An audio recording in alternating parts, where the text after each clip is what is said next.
আপনারা জানেন এই বাগেরহাট এলাকায় বেশ কিছুদিন ধরেই গরু চুরির প্রবণতা বেড়েছে।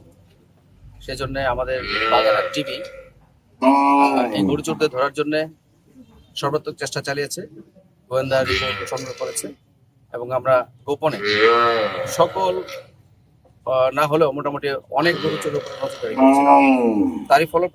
তারই ফলাফলে আমরা রামপালা এলাকা থেকে ইমরান শেখ এবং নাহিদ শেখ নামে দুজন গরু চোরকে ধরতে সমর্থ হই।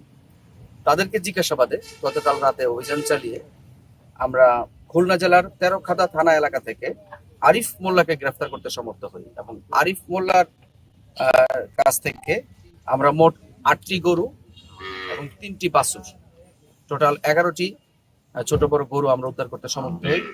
এবং এই ইমরান শেখ ও নাহিদ শেখ তারা যে গরু চুরি করে গরু যে পরিবহন করত সেই ট্রাকটিও আমরা উদ্ধার করতে সমর্থ হই।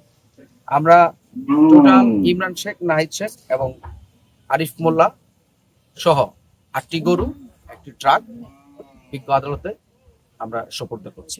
দেশ জুড়ে যে কোনো কেনাকাটায় 10,000 টাকার বেশি অফার, তাই পেমেন্ট মানেই বিকাশ। এই গরু আসামি সবকিছুই আমরা আদালতের বিজ্ঞ আদালতে প্রডিউস করব। সিন্ডিকেট একটা না, সিন্ডিকেট অনেকগুলো আছে। এর মধ্যে একটা সিন্ডিকেটকে আমরা আইনের আওতায় আনতে সমর্থ হয়েছি এবং এটা আন্তঃজেলা গরু চোর সিন্ডিকেট। আপনারা দেখেছেন যে এখানে 2জন আসামি বাগেরহাটের, 1জন আসামি খুলনার। আমরা তাদের অন্যান্য যারা আসামি আছে তাদেরকেও আমরা নজরে রেখেছি।